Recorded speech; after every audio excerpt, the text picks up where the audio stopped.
The Dirty Nil. I want to talk to you today about the Dirty Nil, which is a band that I have discovered, thankfully, because of my wife. My wife has incredible music taste and really serves me up the most kick-ass stuff. She discovered this band, I think, in 2018, and I can say this is one of the very few current rock bands that I really follow pretty heavily. They are from Dundas, Ontario, Canada, and I only know that because of the podcasts and the interviews I listen to with them. I really try to keep up with everything they're doing because when I think of true, really kick-ass rock, I think of the Dirty Nil, and they're only getting better. So the Dirty Nil, I guess, have been at it since about 2006, when they both were in high school. They're high school buddies who just share that love and appreciation of rocking out. And there's nothing better than that. I guess they put out their single that would send them into the commercial realm around 2011. And they won the Breakthrough Group of the Year at the Juno Awards in 2017.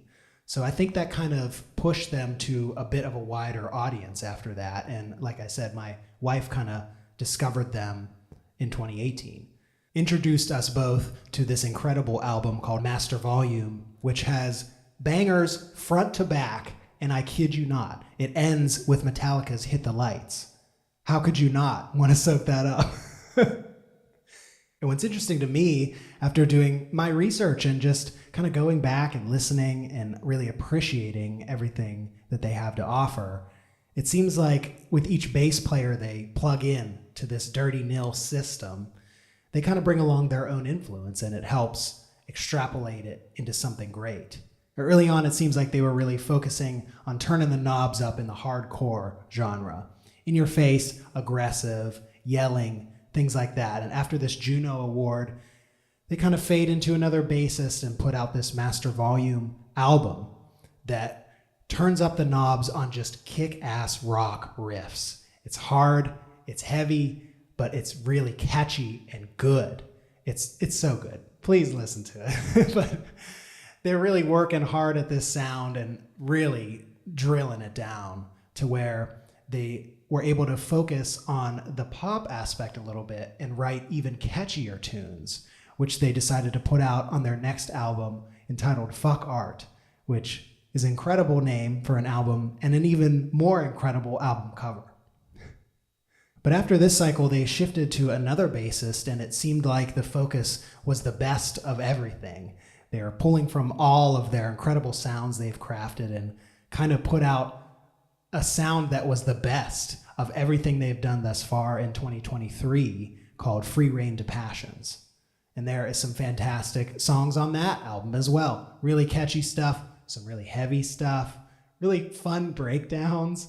The Dirty Nil, it seems, has a level of self-awareness and a level of silliness that that's what music is about. You know, if you're up there screaming, yelling your face off, playing incredibly kick-ass riffs, you want to have a little bit of tongue-in-cheek to it, right?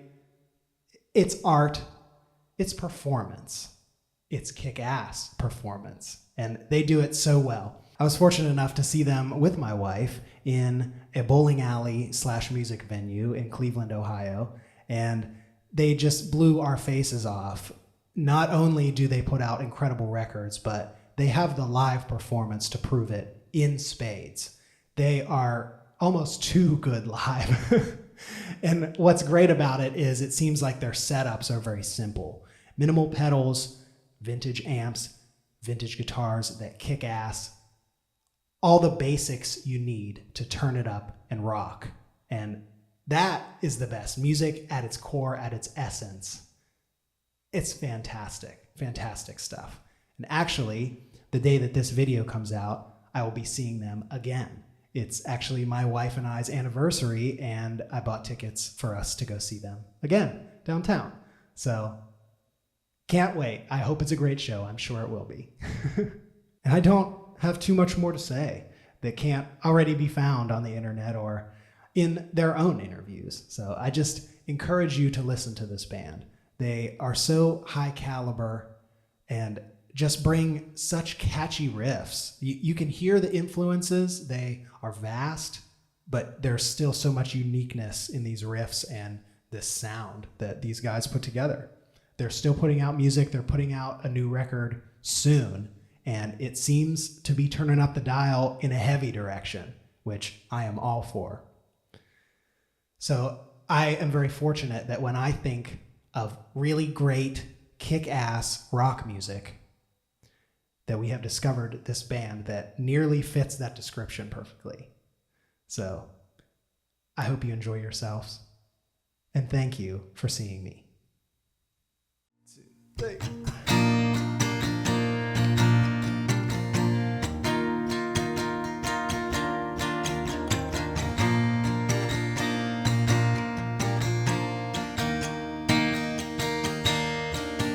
In a far-off place, in a far town,